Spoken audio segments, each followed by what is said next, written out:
Good afternoon. This is Jimmy Ralph. I'm the CEO of Board of Advisors, and we're coming with another podcast, another great podcast after a series of true professionals here at the Board of Advisors this week in Las Colinas, just outside of Dallas here at the Ritz-Carlton, and we're doing our quarterly event where there's over 100 really important entrepreneurs, CEOs, developers, professionals, every kind of business aspect you can imagine is in this room, and it's just been electrifying all week. I think everybody's a little bit tired because there's been a lot of deal making going on, and I'm here tonight with Paul Mattimoe, who's not only a terrific Board of Advisor member, but a very close friend of mine, and we're going to share some information on Shopr Rewards tonight. Correct? Yep, yeah. Glad you're here, my friend. Thank you. Good to see you. Thank you, Jimmy.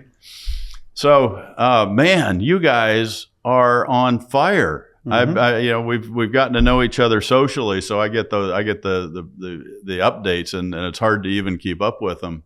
You and your lovely wife Sharon are jet setting around. It's hard to keep track of where you're at. We enjoy every minute we can grab with you, but it's usually in some other city for a dinner or something. But can you tell us? Why don't you just start by telling a little bit about Shopr Rewards? But then I really need to come back to what you guys have accomplished in the last 6 months. It's incredible. So tell us a little bit about the basics and how a little bit of your story. I'd like to hear how you got here and what the last 5 years have looked like and what the last 6 months have looked like. Sure. Well, we don't know what city we're in either because it is a little bit crazy at the moment. Shopr Rewards is a fintech platform that is reinventing the way that loyalty rewards is done. Traditional points, brand locked points, is on its way to dying.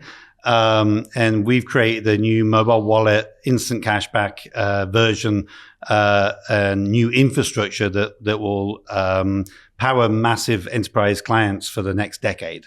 And our background is travel and hospitality for 30 years. And we learned a lot about customer engagement and a lot about customer loyalty along the way in the various companies that we ran in that industry. And when we started off building Shopr Rewards, it was 2 years ago, and we built it to fill a gap for some of our hospitality clients. And about a year in, as we're about to launch, we realized just what a gem it was and new technology that we created that hadn't been done before. And so we actually ran a beta, but went back into development for another year to get us to the point that a public company would be able to just work with us straight out the gate. And so technically, we only released it as official 8 weeks ago. But we have a whole line of clients that have been waiting for that time, and we're busy onboarding them now. And the first client that went in, which was a national teachers union, we've already onboarded nearly 10,000 members from there. But we'll be several 100,000 by the time that we're done. And we're very excited. And now it's the tech side's done, apart from a massive roadmap of extra things. But yeah, we're flying around doing the business development at a really high level with some incredible companies from sports teams, major NFL teams, airlines, universities, college sports, massive charities, all kinds of things, and just providing them with a way to flip the economics of loyalty and have it as a revenue stream, not a discount program. That's and I also know you mentioned a new client with 10,000 that you were starting with. A little birdie told me last night that there's also one that's maybe 10 times that size, and I know you can't talk about who that is, but how do you do that? How do you absorb those kind of massive intakes of business? So we work on a B2B2C model. So really our customer acquisition cost is really low. It's a long time to win the client, but then the client opens up their entire customer base or membership base to us, and we provide really easy, frictionless ways for that customer base to onboard themselves almost. And so we can deploy it to large groups of people very, very quickly. Might still take a few months to get mass adoption, but very quickly, very easily, in a multitude of ways that they can be informed about it, in a multitude of ways they can sign up for it. And so we work with those large clients to come up with different marketing strategies, different ways to deploy. We can do it super fast all at once, or we can do it as different drip campaigns or stages of rollout. And every client's different. So like I said before, we're travel and hospitality, but to be able to work with colleges and sports teams and gyms and telecommunication companies, it's actually really exciting for us because we know everything we need to know about the one industry and nothing about any of the others. We went and pitched a sports team thinking that we could help them with customer retention on season tickets, and thinking that was the natural segue into what they would want. And they said, we have a 7-year waiting list on season tickets, so we don't need any help with that. But they said, but there was one other thing that you mentioned, which was fan monetization. And they said, we have 15 million fans, which is not a big team, 15 million fans that will never see the inside of a stadium, but all watch at home, all buy the jersey every year and the branded mug for their kids. And we'd like to find a way to make them buy more. And that's exactly what our platform can do. And we basically convert everyday spending in 325 other major brands from retail, restaurant, and recreation, and divert the cash back to spend with that particular B2B2C client. So in the case of large clients, we're worth about $250 million a year in new revenue per 1 million users. So when we're talking to the airlines, when we're talking to the big NFL teams, they have multi-millions of customers. And so even a small penetration is a ridiculously large amount of new revenue, because like I say, we're taking it from everyday spending, from groceries to prescription drugs to pet food to going out for dinner to all kinds of brands for like quick lunches, to the movies, to everything that you do in your day-to-day life.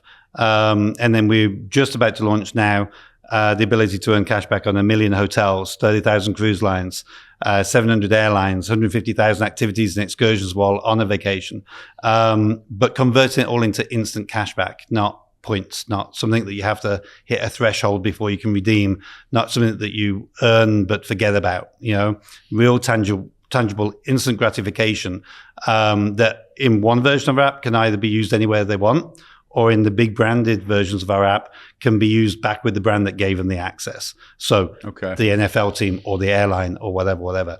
So we're really a mobile payments a currency platform, but we wrap a loyalty rewards skin on that.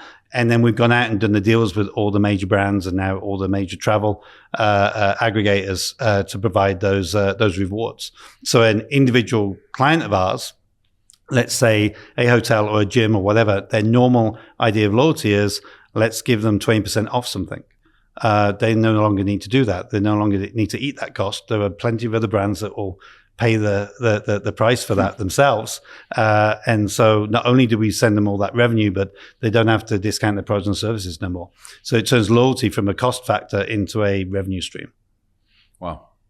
So I want to come back to that a little bit, but that's a massive amount of money and headache and process that these major companies don't want to endure. It probably costs them a whole lot more in R&D and all of the complications that must go along with that. And you've got that ironed out. So that's why they're coming to you so quickly to say, this is a problem. It's kind of archaic, it sounds like, the way they are doing it. Yeah. You're revolutionizing that. Yeah, so we don't replace a loyalty platform. We can be the sole one, but we don't replace anything. So even with the airlines, they do a great job, but they do a great job for a small percentage of the frequent travelers and the ones that carry the airline's credit card. They don't do a great job with the casual traveler that would now need to spend probably 4 or 5 years traveling with them once every 18 months to even get half a free flight.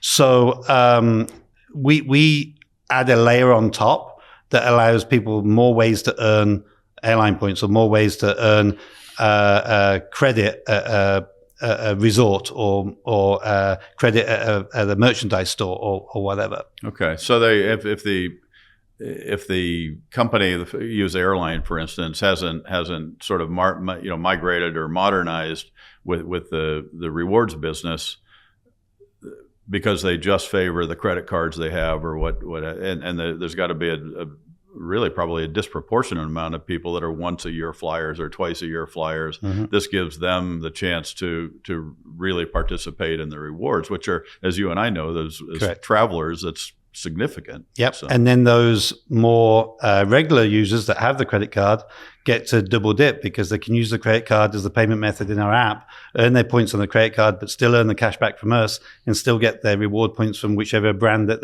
and whichever store that they were in anyway. So they double or triple dip. So there's a no lose scenario here. It's win-win for everybody. And for your customer, your ultimate customer, which is the airline or the restaurant or whatever it is. Well, you and I need to talk about that double, triple dipping, because we might be able to own a piece of one of those companies with the amount of travel we put in. So, I know. So that's amazing. So, and how does that word get to the end user? You depend on that relationship with the merchant to spread that word, and then they use it as a promotion. Correct. As well? Yeah, we help them. So imagine. In any scenario, you're just saying, here's a new benefit if it's membership based, or here's what you get when you make your next purchase, or anything like that. And then we can either deploy it via API integration, meaning that when the customer purchases something, they automatically get invited, or we can do it as low tech as a QR code, and they can self-enroll. So really straightforward. That's fascinating. Can you take me back to the beginning? I think anybody that's listening to this and hears the amount of success you have and in that niche that you've found in the industry, can you tell us how you got here and how long it's taken? Sure. 30 years in the travel and hospitality industry. Started off as a sales guy, did various different things, and lived in lots of parts of the world. And the story I always tell is I met my wife in India. She's English, but I was the other side of the world where I met her. But I met her there. We got together, though, in Greece. We moved in together in Thailand. We got married in Spain. And then the last nearly 15 years, we've been in the US, and this is home. But yeah, all of that experience in different parts of the world, in the hospitality field, where it's all about customer experience and customer satisfaction. We worked in that field until about 22 years ago, directly in that field. And then we started our first company, and each company after that, we have 4 in total, but each company after that, up until Shopr Rewards, was solely for that industry, filling a gap in that market and a need in that market that we knew needed to be fixed. So this is just an evolution of that. The other 3 companies fixed the problem and has given us a great life. Shopr Rewards, though, we realized could be outside that industry, which made it a much bigger project.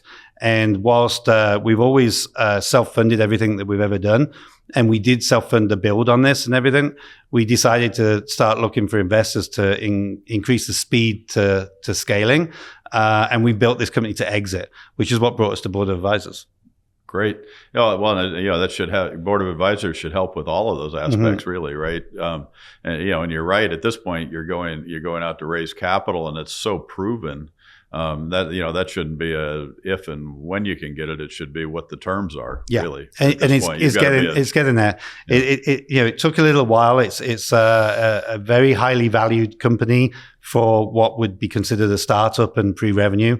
We've now gone just past that mark. And now it's a lot easier to get people because they can touch it, they can feel it. They look at the clientele that we are bringing on and the level of it as quote unquote first clients. They're significant. And so the roadmap is very clear. The path to exit is very clear. We already know who our likely buyer is and who our second likely buyer is. And we've built it around that.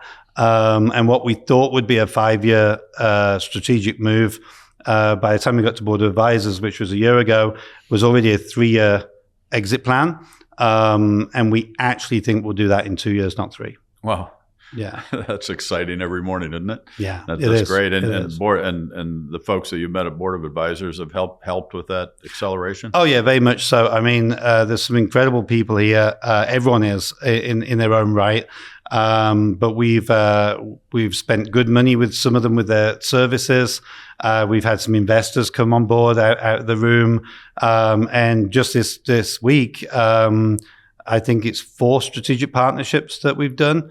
2 of them particularly to help out other companies that need the help. So I'm happy to give back. And the other 2 will be really significant strategic partnerships for both parties.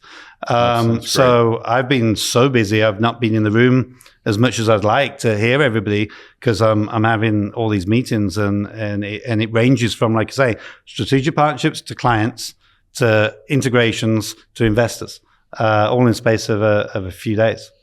And then and it's just amazing to me that I think you and your wife do an awful lot of the work, and you've been able to accomplish this really aggressive track you've been on, and us being friends, we catch up in some city for a dinner as often as we can, and kind of hear the update. I'm like, wow, you 2 are moving a mountain. Yeah. I'm sure you have good support back in the home office. Yeah. But I think you also are running a real efficient ship, right? Yeah, we always have. So the other 3 companies share the same staff primarily. And most of our clients in those 3 companies are clients of at least 2 of them. So they're kind of vertically integrated. They're very separate companies and very separate things, but they were built for the same audience. And therefore, when one company's happy with the one product or service that you offer, they'll happily look at the second one and double down. Shopr's a little bit different. So Shopr has its own entirely different team. For the reason of built to exit, not built to run forever like the other ones. And so we have a incredible headquarters in Orlando, but yeah, very small team, outsourcing only the key things that we need to strategically for helping us scale and grow. I was the chief architect on the app. I am a geek at heart. I did employ a US-based app development company, mostly so I could sue them if something went wrong. But they are amazing, and we've created something very, very unique. But we own all the code, all the tech. We have 11 patent pendings that we're about to submit. That'll end up being 3 or 4 real patents by the end of 12 months once we hone it down. But there'll be technical patents, which is really there just to slow down other people that try and copy. They'll just have to do it a slightly different way, which will take them a little bit longer. And so we have a lot of great consulting feedback. Some of that has come from Board of Advisors, and there'll be long-time friendships and partnerships. But yeah, it's now going at lightning speed. So we're constantly onboarding clients. We're constantly, Sharon and I are mostly the high level business development. You can't talk to these incredibly huge corporations and expect a junior sales rep to deal with it. It doesn't work that way. So we're busy now, but as soon as the client is onboarded, we have a great team that looks after them, great team that looks after their customers. We have all in-house customer service. Nothing like that is ever going to be outsourced. We want to make sure that we're protecting our reputation with our client. Right. But yeah, we do it on a pretty tight ship for fiduciary reasons, but lean and high profit, very high profit. Right. It seems like, I mean, you have to have this loyal team, and you guys, knowing you personally, you're really special people that do things that most can't. I always think that my wife and I have the best relationship in the world, and I think that you guys are in a close second. Yeah, but that close. So, it's just amazing. We'll argue whether it's first or second, but I agree. Let's both take podium on that one. Go. But I agree. You guys are amazing. I agree with that. But we don't work 60 hours a week together, my wife and I. So I think we should be running away with it. It's amazing to watch you guys. You're so passionate about your business and your life, and that's created. It's just the great American business story, right? It's really fascinating to see that. Long time coming, with a lot of effort over the years, but we had a very clear idea And Sharon, when I first discussed it with her on should we, shouldn't we, because she's the voice of reason, I'm the creative one, and she's the operational one, right? And so on this occasion, all she said to me was, if we're going to do it, spend enough money so that no one can beat it, or don't do it. And so, this is our big, when I say final thing, the final thing that we will run 18 hours a day on. And that's why we built it to scale and exit. And we are very much balls to the wall in the sense of growth at all costs and then exit at really high valuation. Right. I imagine it's a fairly small network that's specific to your industry, right? That it's not, the ones that have been successful have a playbook. You've looked at the playbook. You've outperformed it. Is that right? Is it a fairly small playing field? Yeah. I mean, the niche market that we came from, we know everything about. People come to us for advice and for strategic partnerships and for introductions and everything else like that. We've been in it a very long time. We're certainly not the biggest player, but we play around with the biggest players, and it's been a great industry, and it's given us a very good life. But as soon as you step out of that, nope. You don't know what you don't know, right? And that is exciting to do something new. But all business is business, so you can find the common threads and the skill set transitions over. But people's actual experience, specifically in another niche market or another this, and their relationships that they built over 30 years, certainly speeds things up and is certainly invaluable. And we've found so much comfort and support from this environment that, as you know, we go to all the little ones as well. We're on every call. We're very, very busy, but we make sure we don't miss anything that's board of advisors related. That's it's just so it's how disciplined you guys are that just amazes me, because I run into you in Miami or LA or New York, wherever we have a BA event going on, and that's why BA pays back to you so well. The mantra in board of advisors is you get out of it what you put into it. Exactly that. And you guys adapted that really early, or adopted that really early. You a lot of folks join our membership, and a meeting or two in are trying to figure out how to get it, and they say, I got it, I figured it out, I've got to be everywhere, I've got to work these relationships, I don't need to go forge new relationships, I just have to work what's sitting in front of me. And you guys came in just screaming in that environment, and it sounds like it's paid off well for you. It really has, and like the same thing as what Sharon said, spend as much money as it takes to win, or don't do it.